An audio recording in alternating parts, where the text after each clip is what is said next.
चलिए बेटा, last class में कहां तक पढ़ लिया था? ओके, एटमॉस्फेरिक टेम्परेचर पढ़ लिया था, थर्मोमीटर्स पढ़ लिए थे, स्टीवेंसन स्क्रीन पढ़ लिया था। ठीक है, इसके बाद नेक्स्ट जो हम स्टार्ट करने वाले हैं वो क्या है बेटा? अपना एटमॉस्फेरिक प्रेशर। क्या है? Atmospheric pressure. अगर बात करें इसको हिंदी में क्या कहेंगे, तो हिंदी में क्या कहा जाता है बेटा? इसको वायुमंडलीय दाब कहा जाता है।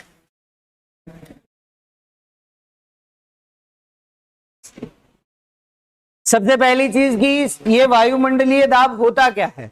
तो हमने सबसे पहले जब वायुमंडल पढ़ना स्टार्ट किया था तभी हमने बात करी थी कि वायुमंडल जो है उसके अंदर गैसेज हैं। क्या है बेटा? गैसेज हैं बहुत सारी। आपका जो एलपीजी सिलेंडर आता है उसके अंदर क्या है? गैस है। ठीक है, तो उसमें क्या वजन होता है? नहीं होता? होता है, सिलेंडर में है ना, वजन है। और आपको पता भी लगता है, जब आप नया सिलेंडर लेकर आते हैं तो आपसे नहीं उठता, तो आप कहते हैं कि अभी इसमें गैस है, और जिस दिन वो खत्म हो गया आप बड़े आराम से उठा लेते हैं और फिर कहते हैं कि गैस खत्म हो गई। इसका मतलब क्या है कि गैसेस के अंदर भी वजन होता है। होता है या नहीं होता? होता है। ठीक है, हमने बात करी कि हमारा जो पृथ्वी की सतह है इसके ऊपर एक पूरा आवरण है गैसों का, उसे हमने क्या कहा? वायुमंडल। यही बात करी। अब ये वायुमंडल के अंदर कितनी परतों की बात करी अपन ने? 4 परतों की। ठीक है, शोभ मंडल, समताप मंडल, मध्य मंडल और ताप मंडल। ठीक है, सबसे नीचे कौन सा है? ट्रोपोस्फियर, स्ट्रेटोस्फियर, मेसोस्फियर और थर्मोस्फियर। याद है अच्छे से? उससे रिलेटेड क्वेश्चंस जो है वो एग्जाम में आएंगे, फिक्स है। अब इसके अंदर गैसेज हैं, और गैसेज भी कहां तक है? तो हम कहेंगे सर 1600 किलोमीटर तक है। कहां तक है?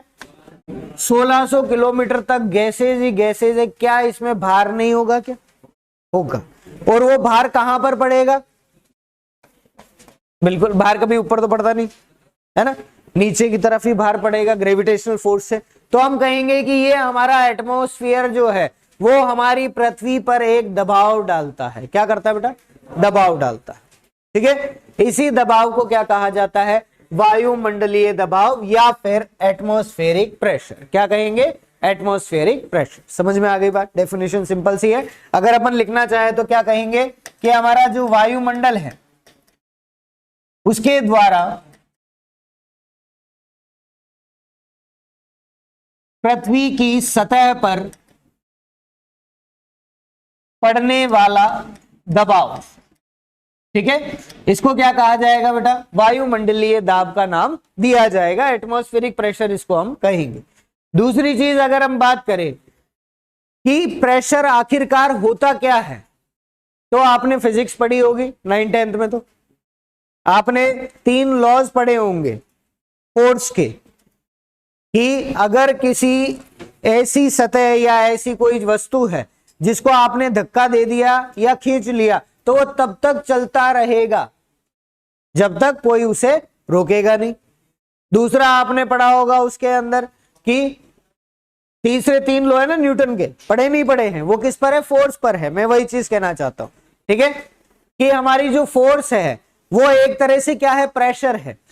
अगर आप किसी को धक्का दे रहे हैं तो आप क्या लगा रहे हैं? फोर्स ही तो लगा रहे हैं उस पर। ठीक है, दबाव ही तो बना रहे हैं। तो वो दबाव क्या हुआ? फोर्स। और फोर्स किस में था? एक किसी एरिया पर। तो फोर्स पर यूनिट एरिया क्या कहलाता है? प्रेशर।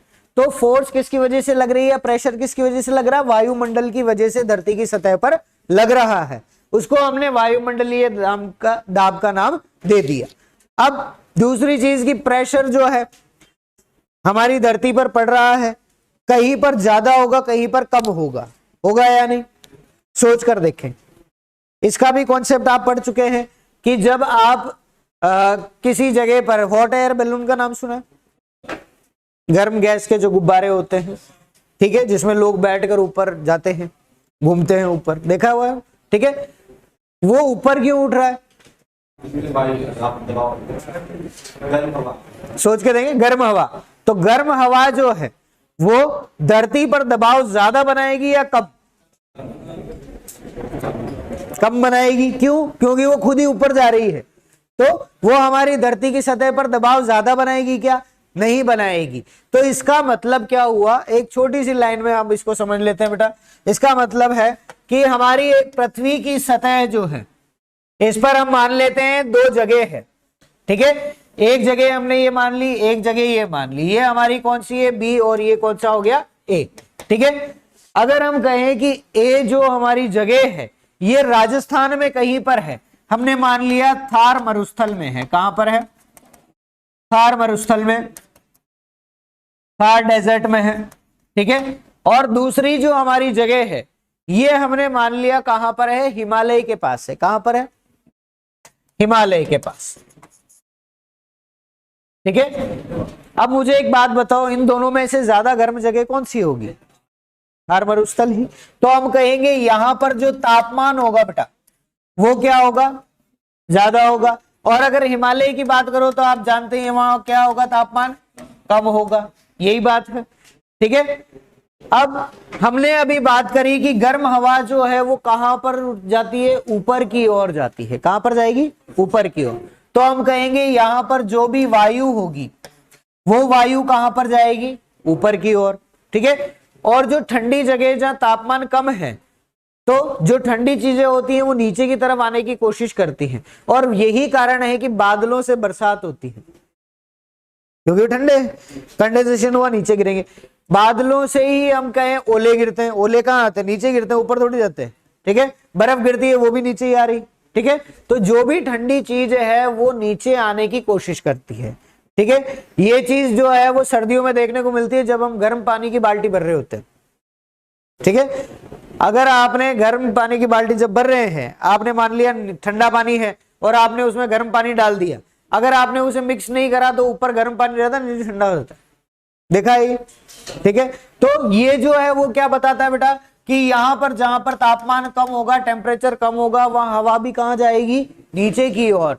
तो हम कहेंगे यहां पर जहां पर हवा नीचे की ओर जा रही है वहां पर वायु दाब क्या होगा बेटा, कम होगा, ज्यादा होगा, सोच के बताएं अब।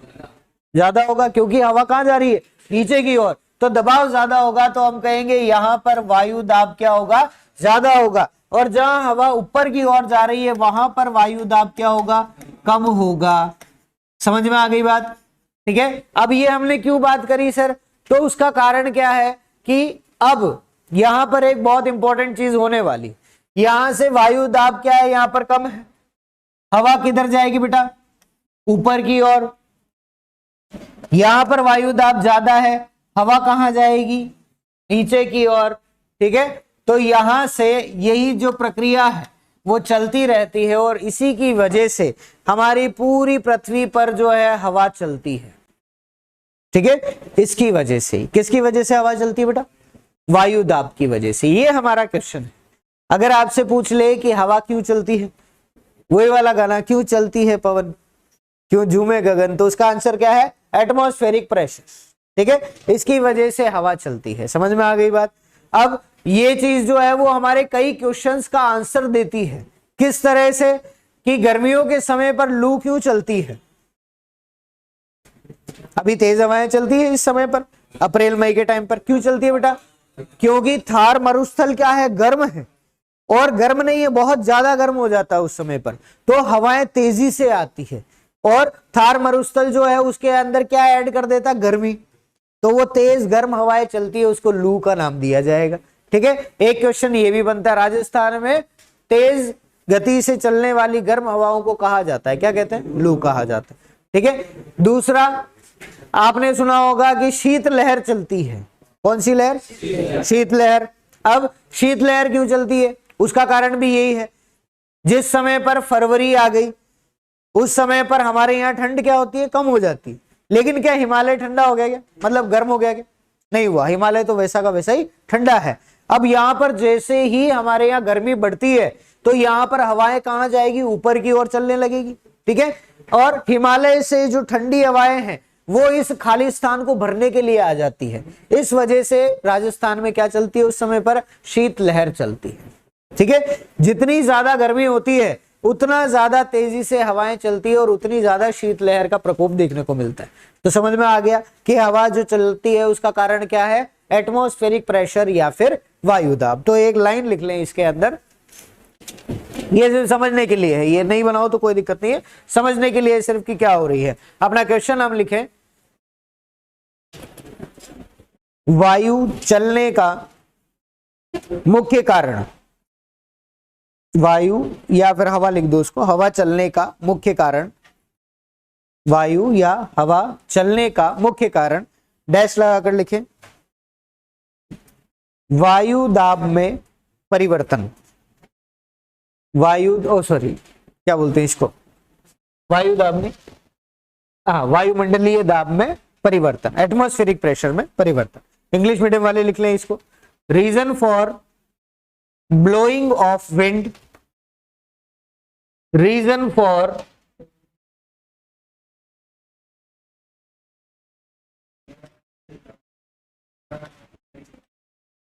ब्लोइंग ऑफ विंड, इसके लिए लिख लें डिफरेंस इन एटमॉस्फेरिक प्रेशर।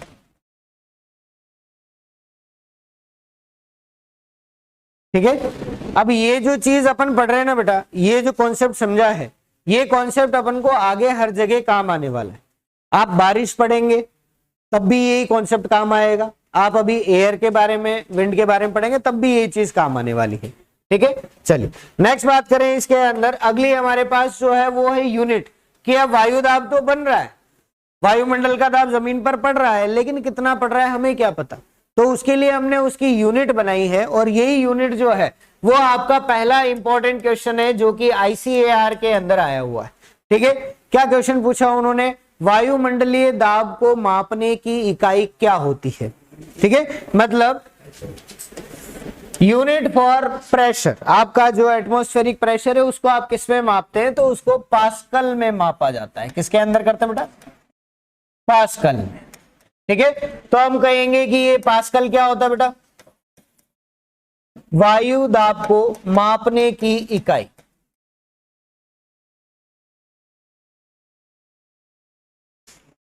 वायु दाब नहीं, दाब को, सिर्फ प्रेशर को, एटमॉस्फेरिक प्रेशर को नहीं, प्रेशर को। ठीक है, कारण क्या है कि एटमॉस्फेरिक प्रेशर के लिए दूसरी यूनिट यूज करते हैं। ठीक है, प्रेशर को या फिर दाब को मापने की जो यूनिट है वो कौन सी है, पास्कल।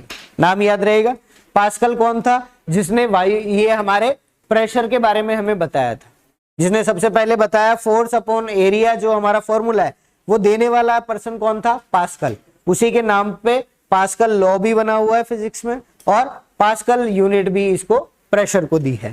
दूसरी हम बात करें, जब किसकी बात करेंगे बेटा, मीटरोलॉजी की बात करेंगे। किसकी करेंगे, मीटरोलॉजी की, या फिर आप दूसरे शब्दों में कह सकते हैं वायु दाब। क्या कह सकते हैं, वायु दाब।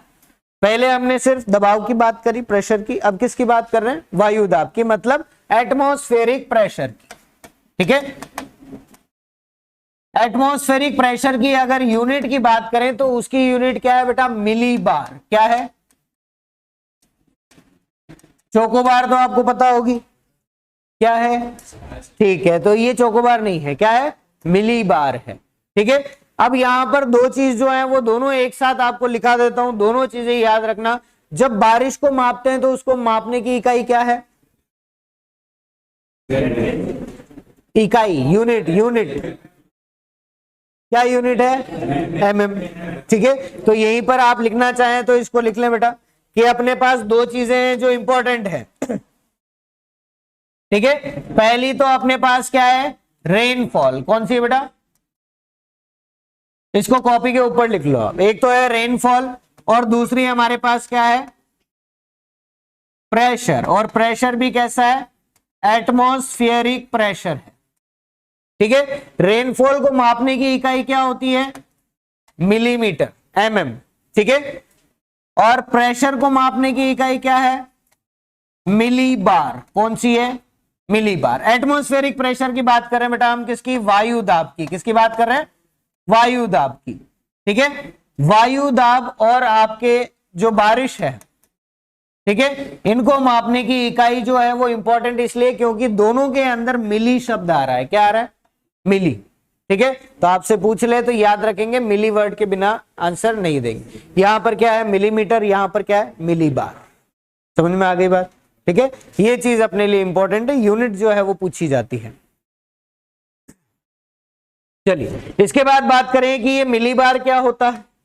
ठीक है, तो मिली बार का मतलब वही सेम है जैसे आप मिलीमीटर की बात करते हैं। ठीक है, चलो 1 मीटर में कितने मिलीमीटर होते हैं? 1 मिलीमीटर में कितने, ओ सॉरी 1 मीटर में कितने मिलीमीटर होते हैं? बिल्कुल। अच्छा, 1 मीटर में कितने सेंटीमीटर होते हैं? तो 1 मीटर में कितने मिलीमीटर होते हैं? वो भी 100 होते हैं सर। कितने होते हैं? 1000। ठीक है, तो 1000 मिलीमीटर मिलकर क्या बनाता है? 1 मीटर। वैसे ही सेम 1000 मिली बार मिलकर क्या बनाएगा? 1 बार। ठीक है, तो यही चीज हमको याद रखनी है। 1 बार का मतलब कितना है बेटा? 1000 मिली बार। ठीक है, ये आपके लिए आपके लेवल पर अच्छा क्वेश्चन जो है वो यहां पर बनता है कि 1 बार का मतलब कितना है? 1000 मिली बार। समझ में आ गई बात? ठीक है, चलिए नेक्स्ट हम बात करें जो आपके अच्छे लेवल के जो एग्जाम्स है उनमें पूछ सकता है ये क्वेश्चन। अच्छी चीज है कि एटमॉस्फेरिक प्रेशर जो है अब वो सभी जगह पर अलग होगा। हमने अभी बात करी किसी जगह पर, कोई जगह गर्म है तो वहां एटमॉस्फेरिक प्रेशर कम है, किसी जगह पर ठंडी जगह है तो एटमॉस्फेरिक प्रेशर ज्यादा होगा। सेम उसी तरीके से अगर किसी जगह पर हम बात करें कोई ऊंचाई पर है और कोई नीचे है तो वहां पर भी जो वायु दाब है वो अलग अलग होगा या नहीं होगा? होगा। और ये बात हम पहले ही कर चुके हैं। हमने जब एटमॉस्फेयर का पूरा स्ट्रक्चर जब पढ़ा था, ये चारों लेयर्स, तब बात करी थी एक सिंगल लाइन में, कॉपी में ऊपर लिखा था हमने एक लाइन में कि जैसे जैसे ऊंचाई बढ़ती है तो वायु दाब कम होता है। पढ़ा था, याद किया था। ठीक है, तो इसका मतलब क्या हुआ कि जो ऊंचाई पर जगह होगी वहां पर वायु दाब ज्यादा होगा कम होगा? कोई जगह अगर ऊंचाई पर है तो वहां वायु दाब या एटमॉस्फेरिक प्रेशर ज्यादा होगा कम होगा? कम होगा। और कोई नीचे है तो उस पर वायु दाब ज्यादा होगा। क्लियर है चीज? यही बात है। तो हमने यहां पर क्या कहा? Atmospheric pressure at sea level, मतलब हम किसकी बात कर रहे हैं? समुद्र तल कहा जाता है क्या इसको? सी लेवल को समुद्र तल ही कहेंगे। कहते हैं ना समुद्र तल से इतनी ऊंचाई पर स्थित है कोई जगह। ठीक है, तो हम कहेंगे समुद्र तल जो है हमारा सी लेवल जो है, जो बिल्कुल प्लेन है, जिस जगह पर हमारे सारे ocean, Pacific ocean, Indian ocean सब आ जाते हैं, उस लेवल पर जो हमारा वायु दाब होगा, एटमॉस्फेरिक प्रेशर होगा, वो कितना होता है बेटा? 1 ATM। कितना होता है? 1 ATM का मतलब क्या है?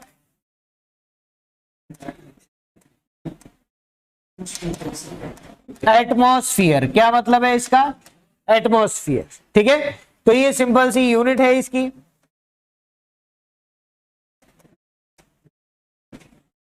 एटमॉस्फियर। अब यहां पर कंफ्यूजन होने वाला है। क्यों होगा? क्योंकि सर आपने कहा कि दाब को मापने की यूनिट तो क्या है? पास्कल। वायु दाब को मापने की क्या है? मिली बार। 1 बार में 1000 मिली बार होते हैं। और यहां पर आपने कहा समुद्र तल पर जो है उसकी जो मात्रा होती है या उसका जो वैल्यू है वो वैल्यू कितनी है? 1 एटमॉस्फियर। तो हमारे पास प्रेशर की कितनी यूनिट आ गई? 3 यूनिट, पास्कल, बार या मिली बार और एटमॉस्फियर। आई या नहीं है?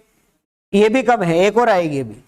ठीक है, वो क्या है? हमारे millimetre of Hg, mercury. Mercury कितने मिलीमीटर ऊपर चढ़ी है या नीचे आई है वो बताता है। ठीक है, कैसे है वो देख लें बेटा एक बार। इसके अंदर ये यूनिट कन्वर्जन यहां पर भी आता है। ठीक है, कैसे आएगा? जैसे हम बात करें 1 एटमॉस्फियर का मतलब क्या होता है? ठीक है, तो हम कहेंगे 1013 मिली बार। कितना होता है बेटा? 1013 मिली बार मतलब 1000 मिली बार है ना, 1013 मिली बार। तो ये 1000 के बराबर है या नहीं? पास में है ना, 13 ही तो ज्यादा है, ज्यादा वो थोड़ी है डिफरेंस। ठीक है, तो हम इसको लगभग लगभग बराबर कह सकते हैं। ठीक है, यहां से इस चीज को समझना है एक बार। हमने जो यहां पर लिखा है उसी से देखें। हमने कहा कि एक एटमॉस्फेयर जो है वो किसके बराबर है, तो हमने कहा 1013 मिली बार के बराबर होता है, ठीक है।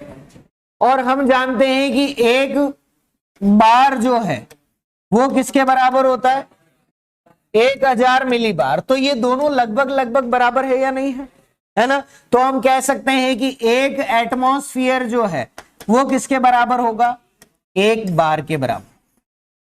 आगे बात समझ में।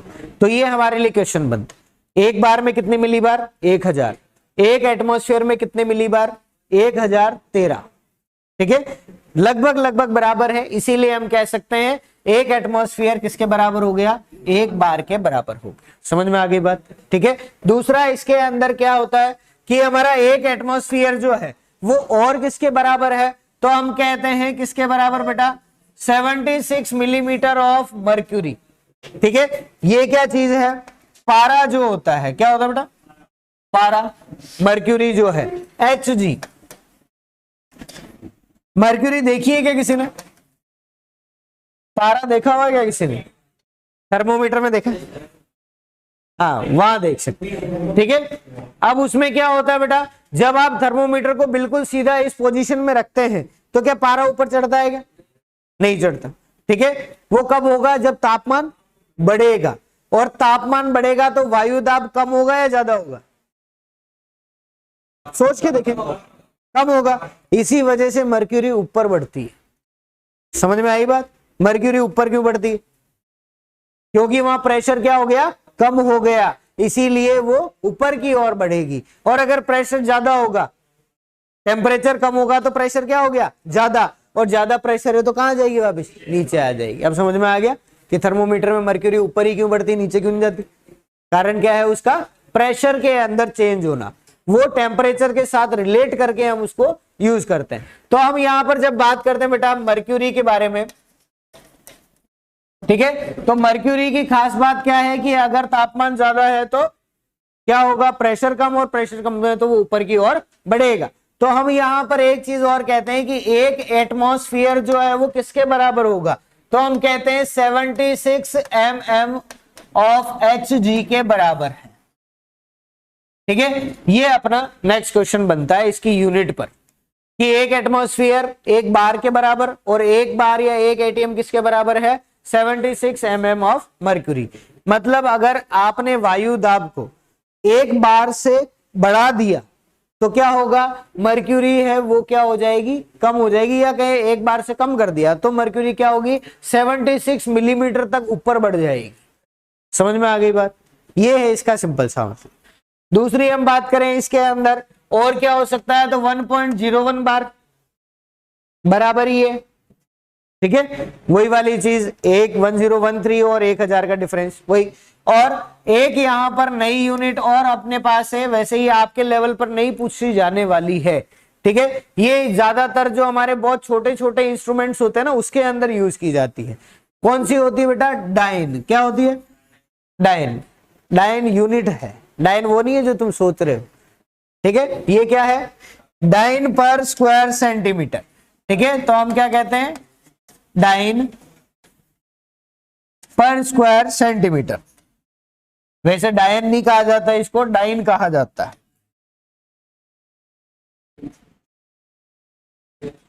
ठीक है। डाइन पर स्क्वायर सेंटीमीटर कितना होता है बेटा, वो 10 की पावर 6, कितना होता है, 10⁻6 डाइन पर स्क्वायर सेंटीमीटर। तो हमारे पास यूनिट कितनी है बेटा, एक तो एटमॉस्फेयर, एक बार या मिली बार आ गई, एक मर्क्यूरी mm ऑफ मर्क्यूरी, और एक क्या आ गई, डाइन पर स्क्वायर सेंटीमीटर। अब अपने लिए यहां पर जो नया क्वेश्चन तैयार हो गया वो क्या है कि निम्न में से वायु दाब की इकाई है, ठीक है। क्या पूछा, वायु दाब की इकाई पूछी है, ठीक है। कौन सी होगी, सोच के बताएं। आपको 4 ऑप्शन दे दिए बेटा, यही सारे के सारे, एक दे दिया एटमॉस्फेयर, एक दे दिया mm ऑफ मर्क्यूरी, एक दे दिया डाइन पर स्क्वायर सेंटीमीटर, और एक दे दिया आपको मिलीबार। तो वायु दाब की यूनिट क्या होगी बताओ अब। चलो, कितने लोग कहते हैं एटमॉस्फेयर सही होगा, ठीक है। कितने लोग कहते हैं कि नहीं सर डाइन पर स्क्वायर सेंटीमीटर सही होगा, चलो, कितने लोग कहते हैं मिलीबार से ही होगा, या कितने लोग कहते हैं उपरोक्त सभी से ही होगा? ठीक है, तो थोड़ा सा क्वेश्चन को ध्यान से सुने होते तो आंसर आ जाता। मैंने क्या कहा, वायु दाब की यूनिट कौन सी है? मिलीबार। कौन सी है? मिलीबार। अभी तो बताया था, लिखा है नहीं लिखा है मैंने? अभी तो लिखा तुमने। हमने कहा गलती कर दी कि सर ने अभी चारों यूनिट के बारे में पूछा है, तो क्वेश्चन भी चारों यूनिट पर ही आएगा, तो उसका आंसर भी क्या होगा? उपरोक्त सभी। ये चलती है माइंड, तो थोड़ा सा ध्यान से सुने क्या चीज पूछ रहे हैं। ठीक है, चलिए नेक्स्ट हम बात करें बेटा, एटमॉस्फेरिक प्रेशर जो है यूनिट भी देख लिया हमने, लेकिन मापेंगे किससे? कोई यंत्र तो चाहिए ना। ठीक है, तो इसका जो यंत्र है, अगर हम बात करें यंत्र कौन सा है, तो हम कहेंगे बेटा कौन सा है? बैरोमीटर। कौन सा है? बैरोमीटर। ठीक है, तो बैरोमीटर जो है वो क्या होता है? यूज किया जाता है किसके लिए? हमारे एटमॉस्फेरिक प्रेशर को मापने के लिए। तो वायु दाब को मापने की जो इकाई है वो तो मिलीबार हो गई, और उसको मापने का जो यंत्र है वो कौन सा हो गया? बैरोमीटर। और ये क्वेश्चन जो है वो बहुत अलग अलग एग्जाम्स के अंदर पूछा हुआ है। ठीक है, इवन आपके जो यूपीएससी आरपीएससी के बड़े बड़े एग्जाम है उसके अंदर भी ये चीज आती है। ठीक है, चलिए नेक्स्ट हम बात करें बेटा यहाँ पर कि सबसे अच्छा इसका इंस्ट्रूमेंट कौन सा है। वैसे आपके लेवल पर ये चीज नहीं है, आपको याद रखने की जरूरत नहीं है। प्री पीजी या जेआरएफ की तैयारी करते हैं उनके लिए जरूरी है, इंपॉर्टेंट है कि सबसे ज्यादा एक्यूरेट, या हम कहें जो सबसे सटीक जानकारी देता है। ठीक है, तो हम कहेंगे जो भी हमारे पास इंस्ट्रूमेंट्स हैं उनमें से सबसे सटीक यंत्र जो है वो वायु दाब का कौन सा होगा। ठीक है, तो उसे हम क्या बोलते हैं बेटा? फोर्टिन बैरोमीटर कहते हैं। क्या कहते हैं उसको? Fourteen barometer. आपको लिखने की जरूरत नहीं है, नहीं लिखो तो भी चलेगा। ठीक है, उसको क्या कहा जाता है? फोर्टिन बैरोमीटर का नाम दिया जाता है। ठीक है, अब है तो बैरोमीटर ही, लेकिन कौन सा बैरोमीटर? Fourteen barometer. वो क्या करता है? सबसे अच्छा हमको एक्यूरेट जवाब देता है कि यहाँ पर कितना प्रेशर है वो इस समय पर। ठीक है, नेक्स्ट इसके अंदर एक और चीज आती है। आपने ग्राफ देखा है? ग्राफ बनाया है? कैसे बनाते हैं बेटा? एक तो एक्स एक्सिस और एक वाई एक्सिस, फिर एक्स एक्सिस की वैल्यू देखते हैं, वाई एक्सिस की वैल्यू देखते हैं, पॉइंट लगा देते हैं। ठीक है, फिर उसको जीरो जोड़ देते हैं, यही करते हैं। ठीक है, तो वो हमें क्या बताता है बेटा कि डिफरेंस कितना है? क्या बताता है? डिफरेंस। ठीक है, एक्स और वाई की वैल्यू में कितना डिफरेंस है और उसकी वैल्यू कितनी आ रही। सेम वही चीज हम यहां पर करते हैं, और जब यहां पर हम वायु दाब का एक ऐसा ग्राफ बना लेते हैं या यंत्र ऐसा उपयोग करते हैं जो डिफरेंस बता रहा है, उसे हम क्या कहते हैं? बेरोग्राफ। क्या कहेंगे? बेरोग्राफ। ठीक है, उसको बेरोग्राफ कहा जाता है, लिखने की जरूरत नहीं है इसकी। ठीक है, आपसे इस लेवल पर नहीं पूछेगा, बस हमें ध्यान होना चाहिए कि अगर एटमॉस्फेरिक प्रेशर है, वायु दाब हमें लगातार मापना है, तो किसका यूज करेंगे? बेरोग्राफ का। किसका करेंगे? बेरोग्राफ का। जहां पर इंपॉर्टेंट है मैं आपको बता दूंगा, नेक्स्ट जो टॉपिक है उसके अंदर ये इंपॉर्टेंट आएगा। चलिए, ये जो दिख रहा है बेटा ये क्या है? बैरोमीटर है। क्या है? बैरोमीटर।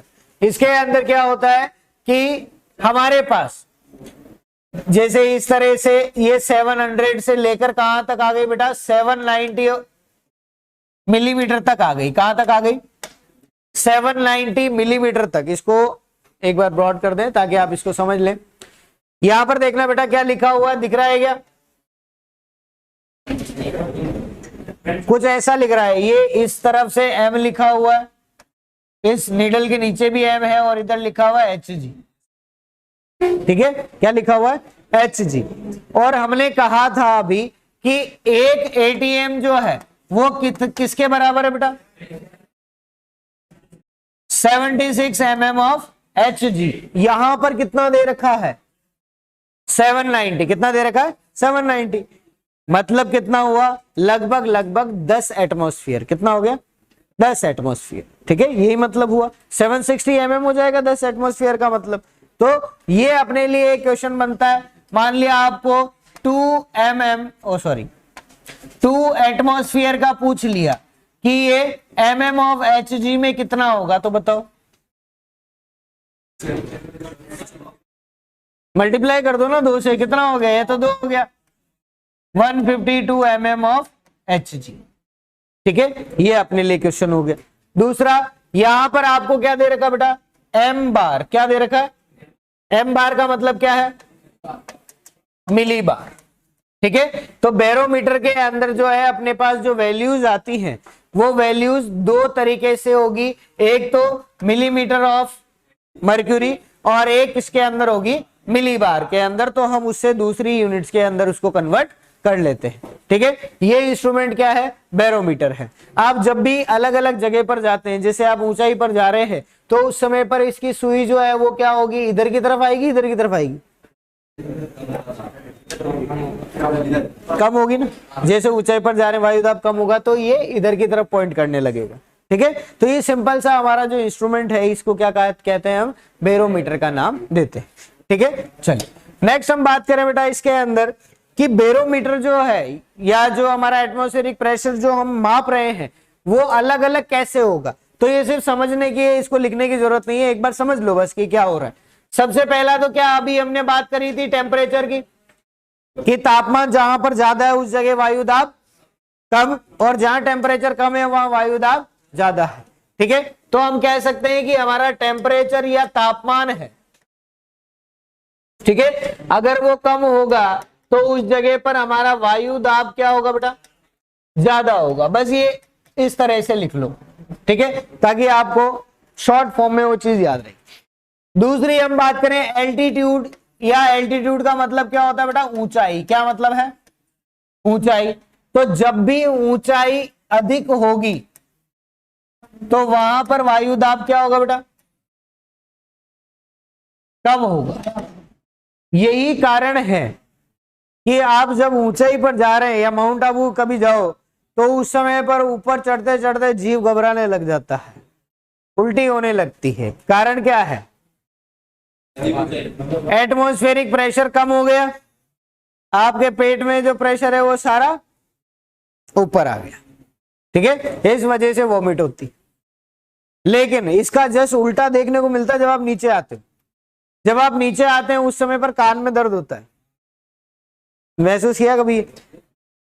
आप कभी बहुत ऊंची जगह से वापस नीचे आएंगे तो आपके कानों के अंदर दर्द होने लगता है। कारण क्या है कि अब वो एकदम से प्रेशर बढ़ रहा है, तो प्रेशर बढ़ने की वजह से एयर जो है वो आपके कानों को क्या करती है, अंदर की तरफ जो है वो नीचे आपको दबाती है। इस वजह से कान में यहां पर और इधर नीचे की तरफ दर्द होता है। तो ये सारी चीजें आप महसूस करते हैं, उसी की बात कर रहे हैं। ठीक है, चलिए दूसरी हम बात करें बेटा वाटर वेपर की। किसकी बात कर रहे हैं, जल वाष्प की बारे में। तो एक बात बताओ, जल वाष्प अगर ज्यादा होगा तो प्रेशर ज्यादा होगा कम होगा, सोच के देखो।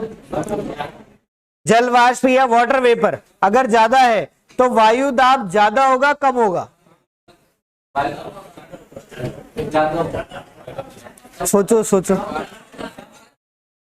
अच्छा ठीक है, हमने बात करी थी हमारा एटमॉस्फेयर किससे मिलकर बना हुआ है, तो हमने कहा एक तो गैसों से, एक बना हुआ है जल वाष्प से और धूल कणों से। याद है, तीन चीजों से बात करी। इसका मतलब जल वाष्प जो है वो किसका भाग है, एटमॉस्फेयर का भाग है। और एटमॉस्फेयर जो दबाव डालता है पृथ्वी पर उसी को वायुदाब कहते हैं। ठीक है, तो जितना वाटर वेपर ज्यादा होगा उतना दबाव ज्यादा होगा कम होगा, ज्यादा होगा। क्या होगा, ज्यादा होगा। इसीलिए हम कहेंगे जल वाष्प या वाटर वेपर अगर ज्यादा है तो उस जगह पर हमारा वायु दाब जो होगा वो वायु दाब भी क्या होगा बेटा, ज्यादा होगा। ठीक है, अब इसका बहुत अच्छा जो कारण है वो आपको बता दें। आप गर्मियों में, हम सब छोटे जब थे, अभी भी होता कई लोगों को, पर जब छोटे थे उस समय पर अगर बहुत ज्यादा गर्मी है और आप वहां ज्यादा देर तक रह गए तो क्या होता था, खून आने लग जाता नाक से। हाँ होता, नक्सीर कहा जाता है जिसको। वो क्यों होगा, क्यों होता है? अगर वायुदाब अधिक ही होता, सोच के देखें बेटा, ये आपका आंसर है। अगर वायुदाब अधिक ही होता तो आपका जो ब्लड है वो नीचे की ओर बैठता है, ऊपर जाता। प्रेशर पड़ता ना ब्लड पर तो नीचे रहता, लेकिन वायुदाब क्या हो गया, कम हो गया। इस वजह से क्या होता है, आपका ब्लड जो है उसका फ्लो बढ़ जाता है और फिर वो नक्सीर के थ्रू बाहर निकलता है। ये कारण होता है। ऐसा तो नहीं नक्सीर हो रहा है तो वो 2 घंटे तक चल रहा है, ऐसा होता है कभी नहीं। वो प्रेशर जैसे ही रिलीज होता है नक्सीर बंद हो जाता है। ठीक है, तो उसका मतलब क्या हुआ, वहां पर वायु दाब ज्यादा है या कम है, खुद आंसर दो। कम है, इस वजह से नक्सीर होती है। तो हम कहें जहां पर तापमान ज्यादा है बेटा वहां पर क्या होगा, जल वाष्प क्या है, कम है। इसको वैसे रिलेट नहीं करना चाहो तो ऐसे कर लो, सिर्फ एक टेम्परेचर को लेकर चले और आपके सारे आंसर आ जाएंगे। थार मरुस्थल में तापमान ज्यादा है या कम, ज्यादा। वायु दाब वहां पर कम था या ज्यादा था, कम था। ठीक है, तो वहां जल वाष्प क्या होगी, मरुस्थल में कम होगी ना। समझ में आ गई बात। तो जहां पर तापमान ज्यादा है वहां जल वाष्प क्या है, कम है। समझ में आ गया अब तो। चलो नेक्स्ट बात करें, रोटेशन ऑफ अर्थ। इसका मतलब पृथ्वी का घूमना। अब सर पृथ्वी के घूमने की वजह से वायु दाब पे परिवर्तन कैसे हो जाएगा, तो वो इसीलिए होगा बेटा क्योंकि जैसे जैसे पृथ्वी जो है वो घूमती है अपनी धुरी पर। आप जानते हो पृथ्वी बनाई किसी ने, इसी तरह से बनाते हैं। बीच में तो भूमध्य हमारी रेखा आ गई, इक्वेटर। उसके बाद इधर क्या आ गया, नॉर्थ पोल। इधर क्या आ गया, साउथ पोल। इधर क्या आ गया, इसी तरह से बनाओ बास्केटबॉल की तरह। ठीक है, यहां पर आप क्या बनाते हैं, नॉर्थ पोल और ये साउथ पोल बनाते हैं। Tropic of cancer, tropic of capricorn, है ना, यही बनाया है। ज्योग्राफी में पढ़ा तो है, 7वीं क्लास का, 6ठी क्लास का है ये, 6th क्लास का आपका 2nd चैप्टर है उसका है ये। ठीक है, उसके अंदर है। अभी मैं भी पढ़ रहा हूं, इसलिए मैं 6ठी क्लास पढ़ रहा हूं, सोच सकते हो क्या। मैं 6th क्लास वापस पढ़ रहा हूं अभी। ठीक है, चलो। तो ये पृथ्वी जैसे ही अपनी धुरी पर घूमती है, तो आप जानते हैं सूरज घूमता है क्या कहीं, सूरज घूमता है क्या, नहीं घूमता। सूरज तो एक ही जगह रहेगा, कहीं पे भी वो पृथ्वी घूमती रहती है। सूरज की किरणें जहां पर पड़ेगी वहां दिन हो जाएगा, जहां पर नहीं पड़ेगी वहां, जहां पर दिन होगा वहां तापमान ज्यादा होगा, जहां नहीं पड़ेगी वहां तापमान कम होगा। तो प्रेशर में डिफरेंस आएगा या नहीं, आ गया समझ में। ठीक है, दूसरा, सबसे ज्यादा सूर्य की किरणें कहां पर गिरती है, सबसे बीच में। इसीलिए तो यहां पर हमारे सदाबहार वर्षावन मिलते हैं। याद आया क्या कुछ, अफ्रीका में है। ठीक है, एवरग्रीन फॉरेस्ट जिनको कहा जाता है, वो किस लिए बन रहे बेटा, क्योंकि वहां पर सबसे ज्यादा गर्मी पड़ रही है और धीरे धीरे गर्मी जो है इधर और इधर दोनों तरफ क्या होती है, कम हो जाती है। इसीलिए नॉर्थ पोल पर चले जाओ या साउथ पोल पर चले जाओ, हमेशा बर्फ रहती है। ठीक है, तो इसका मतलब गर्मी यहां से धीरे धीरे क्या हो रही है, कम हो रही है। तो तापमान क्या हुआ, कम। तापमान कम होगा तो वायु दाब यहाँ क्या होगा, ज्यादा होगा। बस ये हमारे सिंपल से आंसर्स हैं इसके।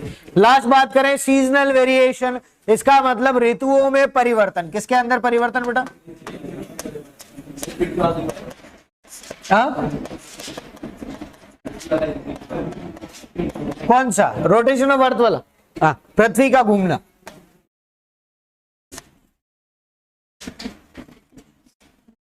ठीक है, इसकी वजह से क्या होगा, हम इसको लिख सकते हैं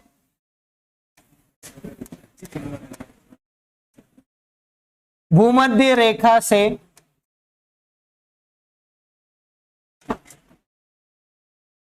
ध्रुवों की ओर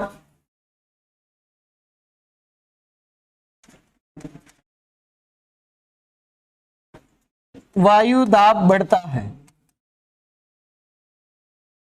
ठीक है, और लास्ट बात करें ऋतुओं में परिवर्तन। तो एक बात बताओ, हमारे जो ऋतुएं हैं वो कितनी है, कितनी ऋतुएं हैं, 3, खरीफ रबी और जायद। मेन जो है वो 2 ही है, खरीफ और रबी।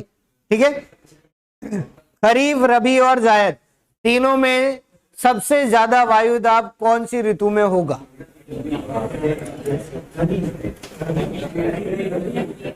सोच के देखें। रबी में होगा।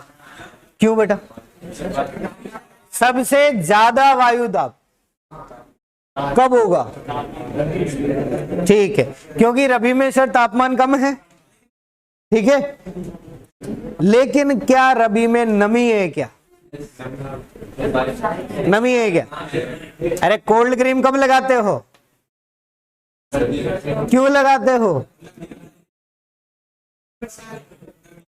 आ गया समझ में? इसलिए लगाते हैं क्योंकि वो नाखून से यूं करते स्क्रैच नहीं पड़ जाए। ठीक है, इसका मतलब नमी नहीं है। तो हमारे जो रबी ऋतु है उसमें नमी नहीं है, तो वायु दाब कम होगा ज्यादा होगा? नमी नहीं है तो क्या होगा?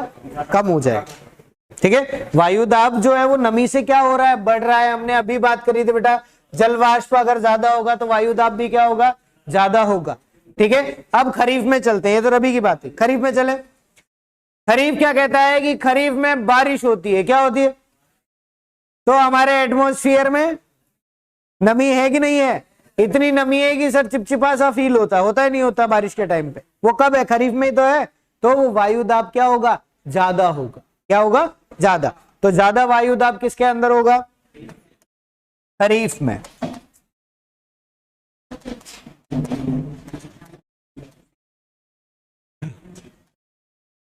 कारण क्या है उसका? जल वाष्प। मेन कारण क्या है उसका? जल वाष्प। हमने बात भी करी थी कि जल वाष्प जो है वो एटमॉस्फेयर में कितना है बेटा? जल वाष्प एटमॉस्फेयर में कितना % होता है? नाइट्रोजन कितना % है? 78%। ऑक्सीजन कितने % है? 21। कार्बन डाइऑक्साइड कितने % है? आर्गन कितने % है? ओके, 0.93। ठीक है, चल अब वहां पर सेम यही बात करनी है। जल वाष्प कितना % है? बहुत कम है, लेकिन कितना कम है? वैल्यू ही पूछ रहा हूं। 0 से लेकर 4% तक कितना है? लिखवाया नहीं क्या? पलट के देखो एक बार, कॉपी अभी दिख जाएगा, वहां लिखा है हमने। और हमने एक लाइन भी लिखी है कि पूरे वायुमंडल में सबसे ज्यादा परिवर्तनशील घटक कौन है? जल वाष्प है। लिखा नहीं लिखा? लिखा हुआ है, दिख गया अब तो? नहीं दिखा?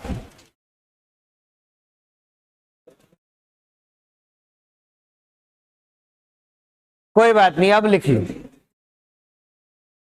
नहीं मिला ना तो अब लिख लो। ठीक है, कॉपी में सबसे ऊपर लिख ले एक लाइन में, जल वाष्प, जल वाष्प या वाटर वेपर, और ब्रैकेट में लिखे वायुमंडल। अच्छा, अरे मुझे पता है मैंने क्या लिखवाया, मुझे लाइन भी याद है। लिखा है बेटा, लिखा है। और नहीं लिखा हो तो कोई दिक्कत थोड़ी है, आप लिख लो ना, पेन थोड़ी खिंच जाएगा वापस। लिखो चलो, जल वाष्प ब्रैकेट में लिखे वायुमंडल, डैश लगाकर लिखे 0 से 4%। 0 से 4%। ठीक है, इतना हो सकता है, क्योंकि जब वहां पर तापमान ज्यादा होगा जलवाष्प कम हो जाएगा, लगभग 0% के आसपास। लेकिन जब तापमान कम होगा या बारिश होगी उस समय पर जलवाष्प क्या हो जाएगा? बढ़ जाएगा। तो ये क्या है? परिवर्तनशील है, मतलब बदलता रहता है, कभी कम होगा कभी ज्यादा हो जाएगा। ठीक है, चलिए नेक्स्ट हम बात करें बेटा इसके अंदर। ये हमारी प्रेशर की बात हो गई। अगली हम बात करेंगे विंड के बारे में। ठीक है, एयर या जो विंड है उसके बारे में बात करेंगे।